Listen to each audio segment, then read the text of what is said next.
ऊपर लिखो वात रक्त की एकल औषध है गुरुची।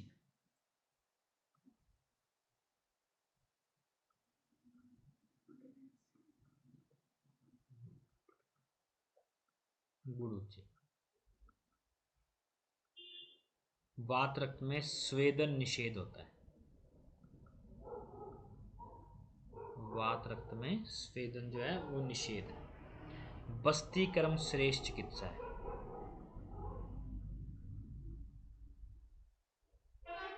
बस्तीकर्म की श्रेष्ठ चिकित्सा है।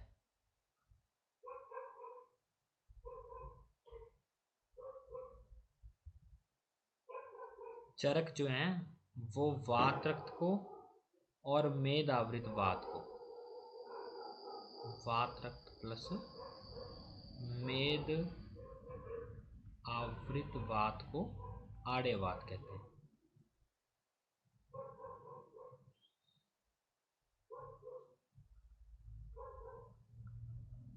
आड़े वात कहते हैं। ठीक है। चरक के अकॉर्डिंग इसके भेद होते हैं 2,8। 2 और 8 भेद मानते हैं चरक। बाघभट्ट इसके 2 भेद मानते हैं।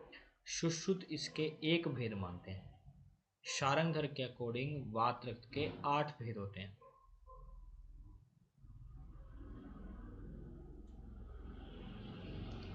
भाप्रकाश ने वात व्याधि के साथ साथ भाप्रकाश ने वात व्याधि के साथ साथ पित्त व्याधि, पित्त प्लस कफ व्याधि दोनों का वर्णन किया है। पित्त और कफ दोनों का वर्णन किया है। इसमें से वात रक्त में से 1 नंबर का क्वेश्चन रहता है, क्योंकि क्लिनिकली भी इम्पोर्टेंस है इसकी ना, तो इसमें से 1 नंबर का क्वेश्चन जरूर रहता है। आपको पता है कि गाउट के पेशेंट बड़े ज़्यादा हैं, इसलिए भी पूछा जाता है। नेक्स्ट आओ श्लोक नंबर। कैशोर गुगलू लिखो, एक यहीं पर लिख लो। कैशोर गुगलू नाम सुना होगा आपने। कैशोर गुगुल, इसकी इंडिकेशन वात रक्त में होती है और इसका मेन इंग्रेडिएंट होता है त्रिफला। मेन कंटेंट होता है कैशोर गुगलू का इंग्रेडिएंट त्रिफला और इंडिकेशन है वात रक्त। श्लोक नंबर 5 देखो। श्लोक नंबर 5 में कारण दिए हुए हैं। लवण अमल कटु क्षार स्निग्ध उष्ण जीर्ण भोजने। नेक्स्ट अंडरलाइन मूलके कुलथ माश निष्पाव विरुद्ध अध्यशन क्रोध दिवा स्वप्न प्रजागर। लास्ट लाइन आईएमपी है। प्रायशः सुकुमाराणाम मिथ्या आहार विहारिणाम। और 8th नंबर के श्लोक को आईएमपी मार्क करना। अचक्रमशीलान कुप्यते वात शोणितम, जो चलने से परहेज करते हैं, घूमते फिरते नहीं है, उनको वात रक्त होता है। सुश्रुत बड़ा अच्छा निदान देते हैं इसका, और क्वेश्चन भी आया था। प्रमदा या अव्यवाय, प्रमदा या अव्यवाय। प्रमदा का मतलब होता है अति मैथुन। प्रमदा या अव्यवाय। श्लोक नंबर 9। वात रक्त की संप्राप्ति। हय उष्ट खरयान अंबु क्रीडान प्लवन लंघन है। इनके ऊपर सवारी करना, प्लवन नदियों को तैर के पार करना, लंघन करना, दूसरा अंडरलाइन करना। वायुर वृद्धि वृद्धि वृद्धेन रक्तेन आवृतम पथि। वायु क्रुद्ध होकर के जब बढ़ जाता है अपनी मात्रा से, तो बढ़ा हुआ वात रक्त के पथ को आवृत कर देता है। रक्त की प्रवाह जो है उसको आवृत करता है। उससे कृत्सन संदूषित रक्तम तज्ञ वात शोणितम। जब रक्त दूषित हो जाता है तो उसे वात के साथ रक्त दूषित होने पर उसे वात शोणित कहा जाता है। और वात शोणित का पर्याय है खुड, वात बलास, आड़े वात च नामा भी। इसके 3 नाम हैं, तीनों आईएमपी हैं। इसी रोग को खुड, वात बलास और आड़े वात चरक ने नाम दिया है। नेक्स्ट श्लोक पे आओ। श्लोक नंबर 12, 12 पे आओ। IMP मार्क करना है साथ में। वात रक्त का विशेष स्थान, चरक बोलते हैं तस्यम स्थान करो पादव अंगुली। IMP हाथों पैरों की अंगुलियां, आपने देखा होगा ऐसे पेशेंट। सर्व संध्या कृत आदो हस्त पादे तू मूलम देहे विधावितम। सबसे पहले आदो मतलब सबसे पहले हाथों पैरों के मूल में, उसके बाद ये देह में फैलता है। पहले हाथों पैरों में ही होता है। सुश्रुत के अकॉर्डिंग नीचे आपके विमर्श में दी होगी, सुश्रुत बोलते हैं इसकी संप्राप्ति में, सुश्रुत बोलते हैं पादयो मूल आस्यता, पादयो मूल आस्थाय, सॉरी पादयो मूल आस्थाय, आस्यता नहीं है, पादयो मूल आस्थाय कदाचित सत्योरपि,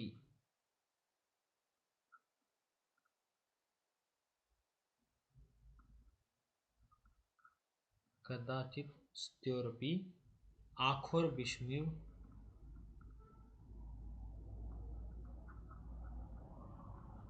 आखोर विस्मिव क्रुद्धम तद्देन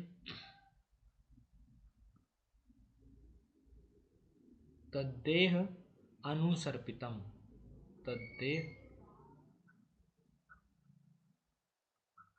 अनुसर्पति, ऐसे बोलते हैं। आखोर विश्व में चूहे की तरह, जो चूहे की विष की तरह फैले। और वृश्चिक दंशवत पीड़ा किसमें होती है? आम वात में। इन दोनों में डिफरेंस होता है। वात रक्त में आखोर विष में लक्षण मिलते हैं और आम वात में वृश्चिक दंशवत। श्लोक नंबर 14।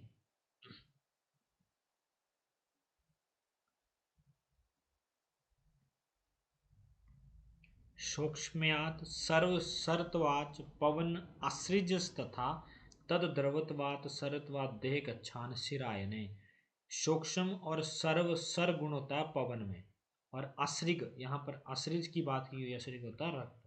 रक्त में तद द्रवात, द्रव गुण होने के कारण, सर गुण होने के कारण पूरे शरीर में वात रक्त शिराओं के माध्यम से फैल जाता है। करोति दुखम तेशेव, लास्ट लाइन, करोति दुखम तेशेव तस्मात् प्रायण संधिषु, और ये पूरे शरीर में दुख पीड़ा करता हुआ प्राय करके संधियों में पीड़ा उत्पन्न करता है। अत्यर्थ दुस्सह निर्णाम, इसलिए अत्यर्थ दुख देने वाला रोग माना जाता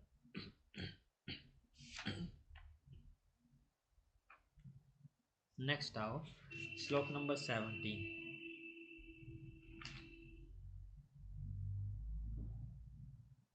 श्लोक नंबर 17, वात रक्त का पूर्व रूप। IMP मार्क करना है। स्वेदो अत्यर्थम न वा कार्ष्णिम स्पर्श ज्ञातम क्षत्यते। क्वेश्चन आया था जो क्षत्रिय बोलते हैं वात रक्त में या तो स्वेदन अत्यर्थ में होता है या नहीं होता है। स्किन कृष्ण पड़ जाती है, स्पर्श का ज्ञान नहीं होता, और थोड़ा चोट लगने पर भी अधिक रुक होता है, अधिक क्षति होती है। संधि शैथिल्य, आलस्यम सदनम, संधियों में शैथिल्यता होती है। पहली लाइन जो इम्पोर्टेंट है, क्वेश्चन आया था। संधि शैथिल्य और किसका लक्षण है? अस्थि क्षय का।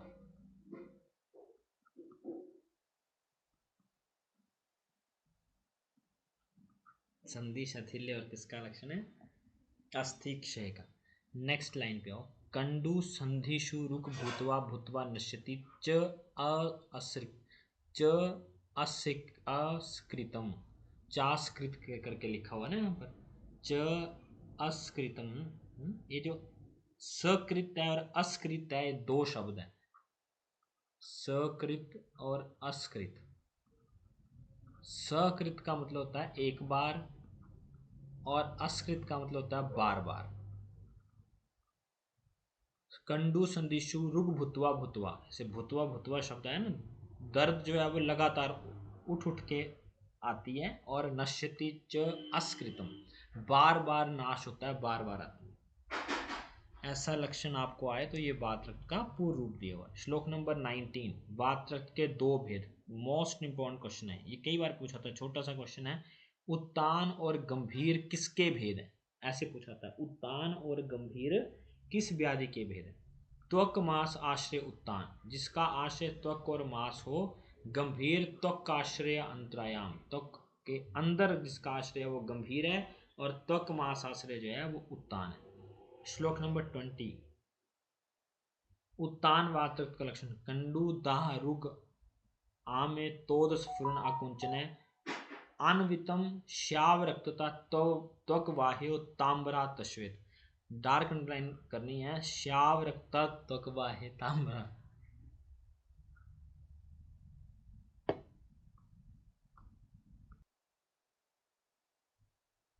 त्वक वाहे श्याव रक्तता त्वक वाहे तांबरा, डार्क अंडरलाइन करनी। नेक्स्ट है,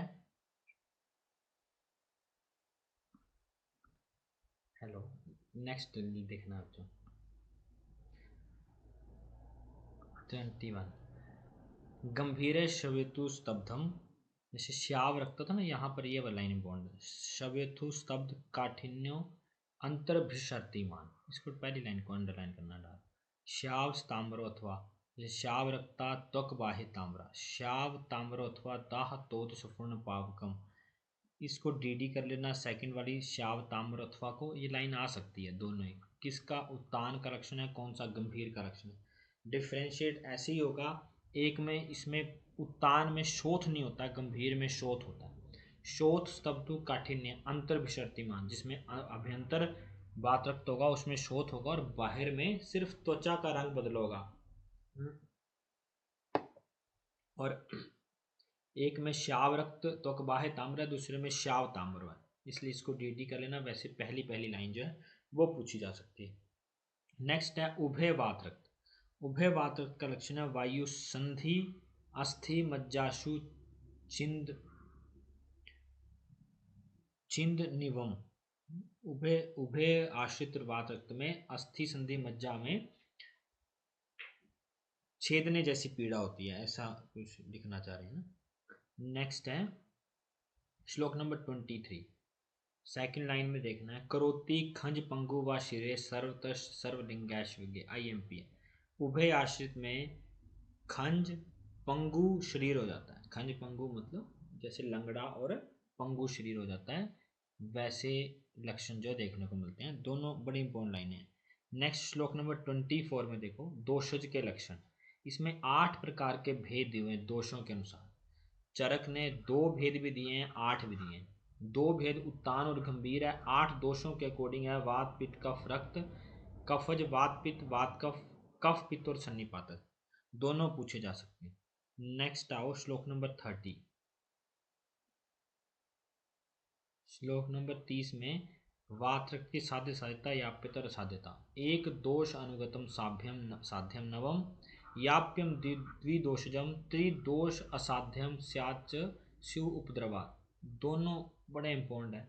एक इसमें से क्वेश्चन आया था कि याप्य जो है वो कौन सा होता है। द्विदोषज याप्य है, यहाँ पर आपने याप्य संवत्सर लिखने हैं। याप्य संवत्सर, 1 साल के बाद कौन कौन से ऐसे रोग होते हैं जो याप्य होते हैं। वात रक्त, दूसरा दूषी विष, और तीसरा क्षतक्षीण। वात रक्त, दूषी विष और क्षतक्षीण, ये तीनों संवत्सर याप्य होते हैं। एक दोष अनुगत हो और नया हो तब साध्य है। द्विदोष जो है वो याप्य है, एक दोष पुराना हो तो भी याप्य होता है, सुश्रुत ने बोला। ठीक है, 1 साल पुराना हो तब भी याप्य होता है। श्लोक नंबर 31, वात रक्त की उपद्रव। श्वास मास कोथ शिरोग्रहम, अंगुली वक्रता स्फोट दाह मरम ग्रह अर्बुद। ऐसे कोई रोग आ जाए तो असाध्य जाना चाहिए। एतैर उपद्रवैर वर्जित, ये ऊपर जितने भी उपद्रव दिए हैं ये उत्पन्न हो जाए तो वर्जित समझना चाहिए। मोह एकेन वाथी, या तो ये वाले उपद्रव हो जाए या केवल सिर्फ एक मोह उत्पन्न हो जाए तब भी असाध्य ही समझना चाहिए। IMP। सुश्रुत असाध्य के लक्षण में लिखते हैं, सुश्रुत एक बड़ा इंपॉर्टेंट लक्षण लिखते हैं, क्वेश्चन आता है अजानु स्फुटितम यच, अजानु स्फुटितम, अजानु स्फुटितम यच, ऐसे श्लोक है। अगर जानू तक स्फुटन पहुंच जाए तो असाध्य वात्रक समझना चाहिए। नेक्स्ट आओ श्लोक नंबर 35, श्लोक नंबर 35 वात रक्त की मारकता, क्वेश्चन आया हुआ है। रक्त मार्ग निहंत्याशु शाखा संधिषु मारुत निविश्या अन्य अन्य आवर्या, अन्य अन्य आवरे। ये बोलते हैं कि अगर मारुत जो है वो रक्त के मार्ग को अवरुद्ध कर दे, ऐसे में शाखा संधियों वाले रक्त को अगर अवरुद्ध कर दे तो वात रक्त असाध्य होता है। या फिर निविष्य अन्य अन्य आवरे का मतलब है या तो वात जो है वो रक्त के रास्ते को आवृत करता है या रक्त जो है वो वात के रास्ते को आवृत करता है। दोनों में कोई भी कंडीशन बने तो वात रक्त जो है वो असाध्य मानना चाहिए। नेक्स्ट श्लोक नंबर 36 37 वात रक्त में रक्त मोक्षण के लिए कहा है तच मुंचेत असरिकम श्रृंग जलोका सूच्य अलाबु प्रच्छैन सिरा यथा दोष यथा बलम। कितने ज्यादा साधन दिए हुए रक्त मोक्षण के, श्रृंग से, जलोका से, सूची से, अलाबु से, प्रच्छान या सिरावेद से। ये बोलते हैं रुग दा शूल तोद अर्थ असरिक श्राव्यम जलोका। अगर रुग दा शूल तोद इस तरीके के लक्षण हो तो रक्त मोक्षण जलोका से करना चाहिए। श्रृंग तुम्बिर हरेत सुप्ति कंडु चिमचिमायतन, सुप्ति कंडुर चिमचिमायन हो तो श्रृंग और तुम्बी से हरण करना चाहिए। लास्ट लाइन इंपॉर्टेंट है, देशा अदेशे व्रजत श्राव्यम सिराभि प्रच्छायन। एक देश से दूसरे देश में स्रवित करता हुआ दोष हो या रक्त हो, ऐसे में उसका श्राव सिरा मोक्षण से या प्रच्छान से करना चाहिए। तीसरी लाइन जो है वो आईएमपी मार्क करनी, समझने की कोशिश भी करनी। एक देश से दूसरे देश में लक्षण चलते हुए दिखाई दें तो ऐसे में वातक जो है वो सिरावेद या प्रच्छान कर्म करना चाहिए। नेक्स्ट श्लोक नंबर 38 रक्त मोक्षण का निषेध कब दिया है। अंग गलानी न तु श्राव्या रुक्षे वातोत्रयच, अंग गलानी हो, रुक्ष हो, वातोत्तर हो तो रक्त मोक्षण नहीं करना है। गंभीर शवेतु स्तंभन कंप स्नायु सिराम, अन्यथा क्या होगा, गंभीर शोथ उत्पन्न हो जाएगा, स्तंभ होगा, कंप होगा, सिरा स्नायु के रोग उत्पन्न हो जाएंगे। आईएमपी अति मात्रा में रक्त मोक्षण किया जाए तो खंज आदि वात रोग मृत्युचत्य अवसेचनात्, ज्यादा अवसेचन करने से मृत्यु तक हो सकती है। आइए कुर्यात तस्मात् प्रमामेण स्निग्धात रक्त विनिर्हित, इसलिए प्रोपन और उचित मात्रा में स्निग्ध करके ही रक्त मोक्षण करना चाहिए। रक्त मोक्षण की मात्रा कितनी होती है, एक प्रस्थ, एक प्रस्थ तक ही रक्त मोक्षण किया जाता है और उसकी मात्रा होती है 13.5 पल। 13.5 पल इज इक्वल टू 54 तोले के बराबर होता है। यह रक्त मोक्षण के लिए मात्रा है। और वैसे एक प्रस्थ इज इक्वल टू 16 पल होता है। अगर कोई चीज मापनी हो तब एक प्रस्थ की मात्रा 16 पल ली जाती है, लेकिन रक्त मोक्षण के समय में एक प्रस्थ 13.5 पल मानना चाहिए। श्लोक नंबर 41 विरेच्य स्नेहित्वा आदो स्नेहयुक्त विरेच्यते रुक्षैर्वा मृदु भी सस्तम असृग वस्ती कर्म च। आईएमपी है, ये बोलते हैं, ये क्वेश्चन भी आया था।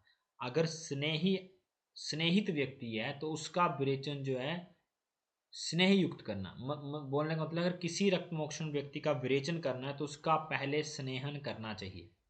ये इसका कंसेप्ट है। अगर किसी भी वात रक्त के रोगी का विरेचन करना है तो स्नेहित्वा आदो, पहले उसका स्नेहन करना चाहिए।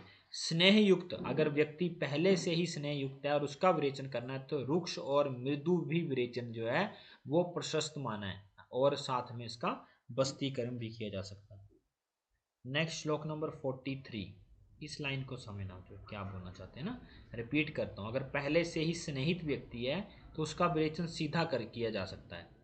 सॉरी, किसी का विरेचन करवाना तो उसका पहले स्नेहन करना है, ये मतलब है। और पहले से अगर स्नेहित व्यक्ति है तो उसका रुक्ष मृदु विरेचन करवाना है, रुक्ष और मृदु विरेचन करवाना जो पहले से स्नेहित है। श्लोक नंबर 43 उत्तान और गंभीर वातक में, उत्तान में बाह्य आलेप अभ्यंग परिषेक उपना और गंभीर में विरेचन आस्थापन स्नेह गंभीर, इसको गंभीर में विरेचन, आस्थापन, स्नेहपान वगैरह करवाना चाहिए और बाह्य आलेप अभ्यंग उत्तान में करना चाहिए।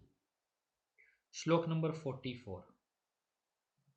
वात प्रधान वात रक्त में सर्पी तैल बसा मज्जा पान अभ्यंजन बस्तिगण सुखोषण उपनयहश वात अनुलोम वातोत्तर उपचारित। वात बढ़ा हुआ हो तो ये वाली ट्रीटमेंट करनी है, खास नहीं है, बस थोड़ा सा देखना है। पित्त रक्त एवं पित्त प्रधान में शीतैर निर्वापण शपी शीतैश निर्वापणापि विरेचन घृत क्षीरपान सेक बस्तीकरण। श्लोक नंबर 46। कफ में हमें वमन मृदु नात्यर्थम स्नेह सेको विलंघनम कोशन लेप वगैरह जो है वो करने चाहिए। नेक्स्ट आओ श्लोक नंबर 49। वात रक्त में अपथ्य दिवासोपन संताप व्यायाम मैथुन च कटुषण गुरु अभिषंद लवण अमल च वर्जित। IMP है। और पथ्य क्या? पुराण यव गोधूम निवार शाली षष्टिक एक विशिकर प्रतुता हिता और आढ़क चणक मुदक मसूर और मकुष्ठ। नेक्स्ट आना है पारुषक घृत,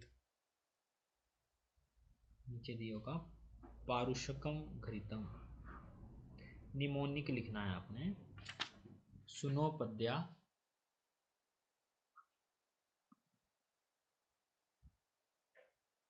पुरुष के जीवन को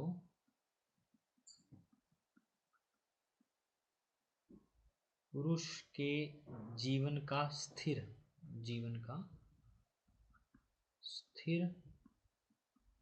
श्रवण करो अंशुमति के साथ।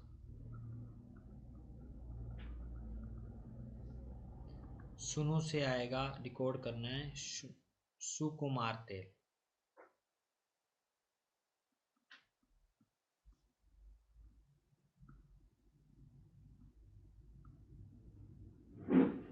पद्या से होगा पद्म कादि तेल।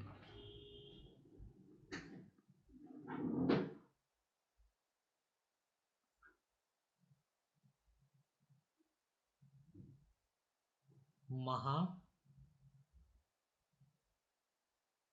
पद्या तेल और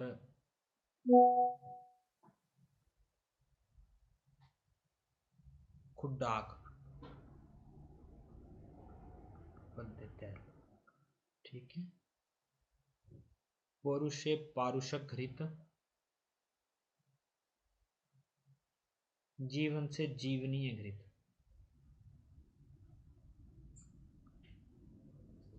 स्थिर से स्थिर आदि घृत, स्थिर आदि घृत। श्रवण से श्रवण आदि घृत।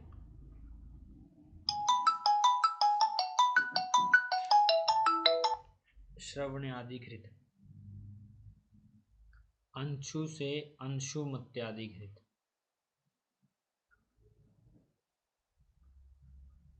अंशु से अंशुमत्यादि घृत। IMP है, अंडरलाइन करनी है।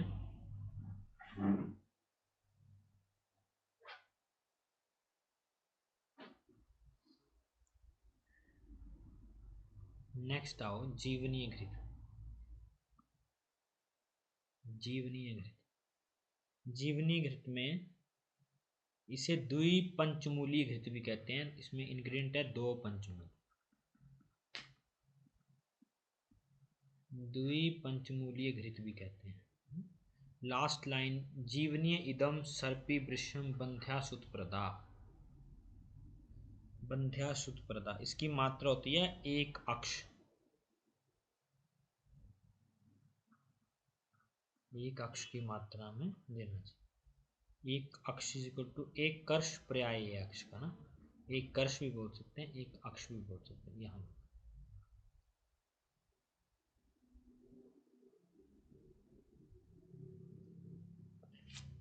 नेक्स्ट आना है श्लोक नंबर 80।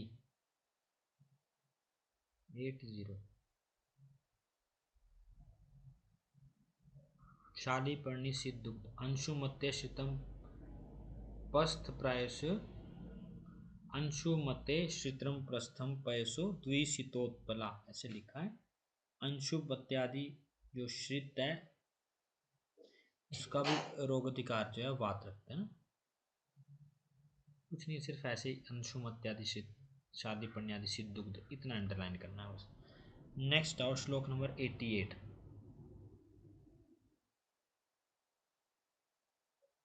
वात रक्त में बस्ती प्रयोग IMP।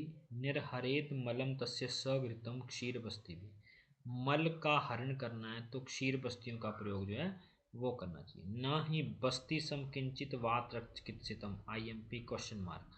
बस्ती जो है इसकी प्रधान चिकित्सा है, वात रक्त की चिकित्सा में बस्ती के समान कोई दूसरी प्रधान चिकित्सा नहीं है, क्वेश्चन मार्क लगा देना। नेक्स्ट श्लोक पे आओ 95।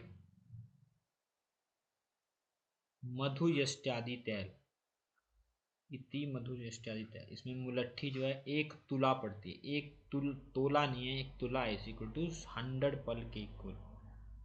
सुकुमार तैल। नेक्स्ट आना इति सुकुमार तेल, सुकुमार तेल में मुलट्ठी 100 पल पड़ती है, 1 तुलाई पड़ती है। अमृताध्य तेल श्लोक नंबर 109। श्लोक नंबर 109 इति अमृताध्य तेल अंडरलाइन करना है। अग्रे अमृता ऐसे लिखा होगा।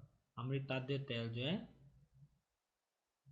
प्रसवन हन्याच तैल अग्रयम अमृता हयम, जीवन देने के लिए उत्कृष्ट माना है, पुरुष संतान की उत्पत्ति के लिए माना है। अमृताध्य तेल ये वात व्याधि में भी है, अमृताध्य तेल का जिक्र वात व्याधि में भी मिलता है। इसमें बला जो है वो 500 पल है, बला 500 पल।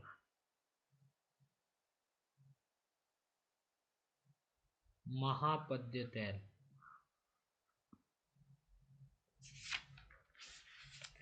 श्लोक नंबर खुड्डाक पद्यकम तैलम, ये क्वेश्चन आया हुआ है। इति खुड्डाक पद्यकम तैलम, ये क्वेश्चन आया है ना। ऐसे सिंपल सा एक योग पूछते हैं कौन से चैप्टर से।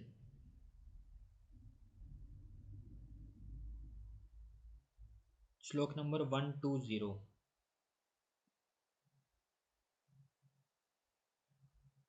रसायन शतपाक सहस्त्र पाक बोलाता है। रसायन इदम श्रेष्ठ इंद्रियाणा प्रसादनम जीवनम ग्रहणम स्वर्य शुक्र अश्रिक दोष नाशनम शतपाकम सहस्त्र पाकम शतपाकम व बलात है। श्लोक नंबर 123।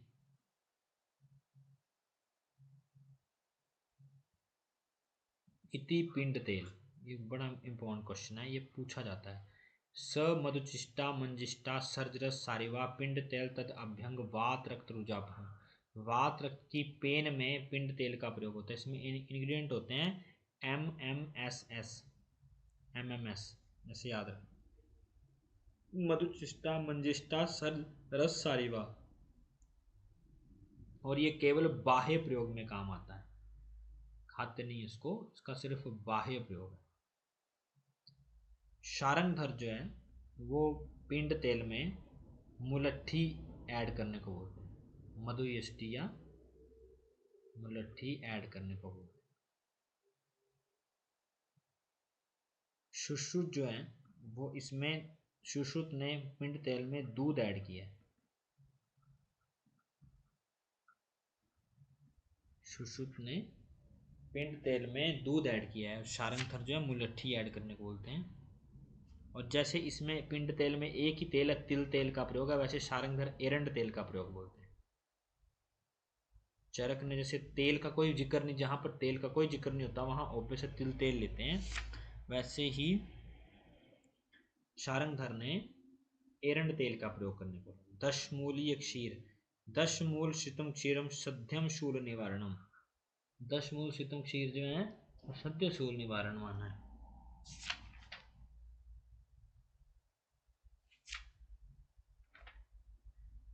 नेक्स्ट आओ श्लोक नंबर 149।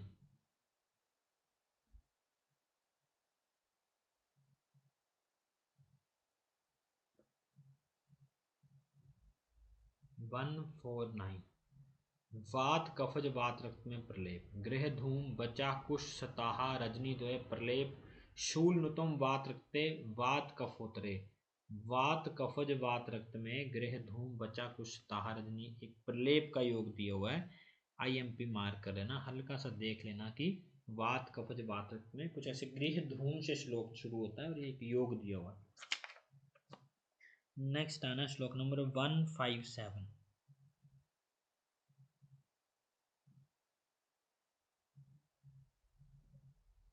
157 व्यायाम शोधन अरिष्ट मूत्र पान विरेचने तक्र अभ्या प्रयोग क्षपित कफ मेदसी।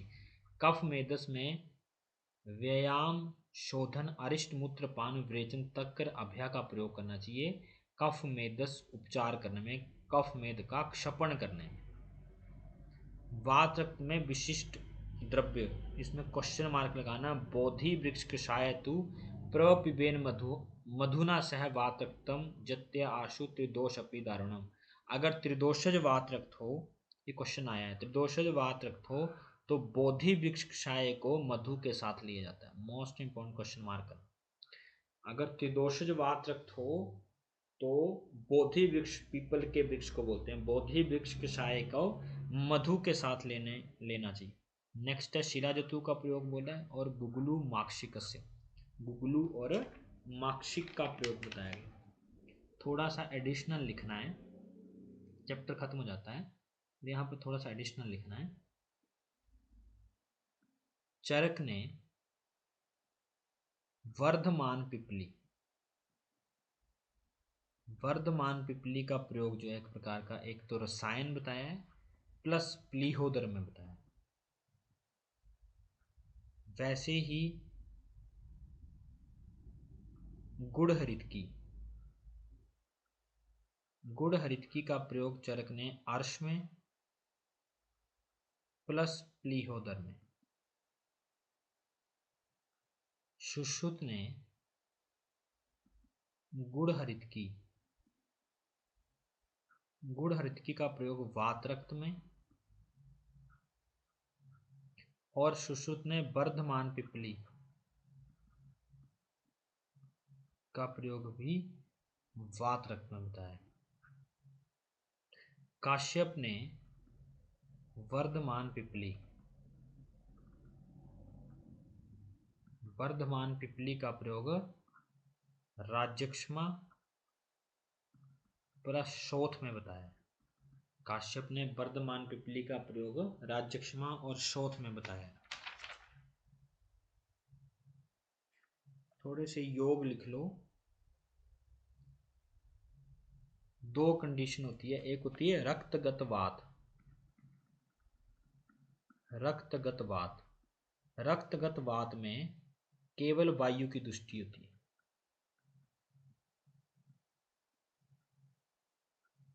केवल वायु की दृष्टि होती है, रक्त की नहीं होती। सिंहनाद गुगलू, सिंहनाद गुगुल, इसका रोग अधिकार है आमवात, चक्रदत्त द्वारा वर्णित है और इसका मुख्य घटक होता है एरंड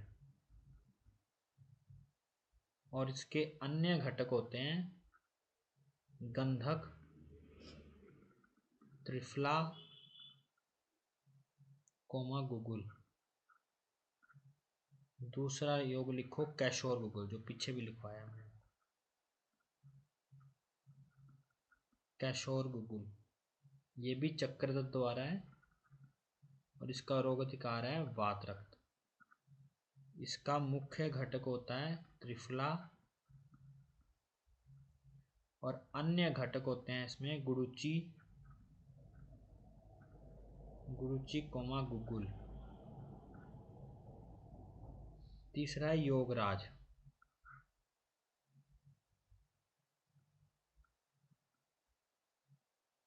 योगराज, योगराज का रोग अधिकार आमवात, मुख्य घटक गुगलू, गुगुल और अन्य घटक होते हैं षडुष्ण, कोमा त्रिमद, कोमा यवक्षार, कोमा त्रिजात, कोमा त्रिफला, ये अन्य घटक है। वातारी गुगुल, वातारी गुगुल रोगतिकार है आमवात, मुख्य घटक है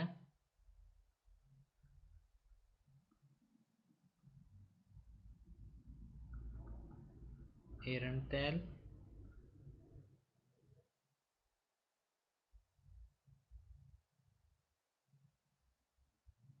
बस इतना ही है इसके बारे में। गुरुची प्रभाव से वात रक्त शामक होती है, गुरुची प्रभाव से वात रक्त शामक मानी जाती है।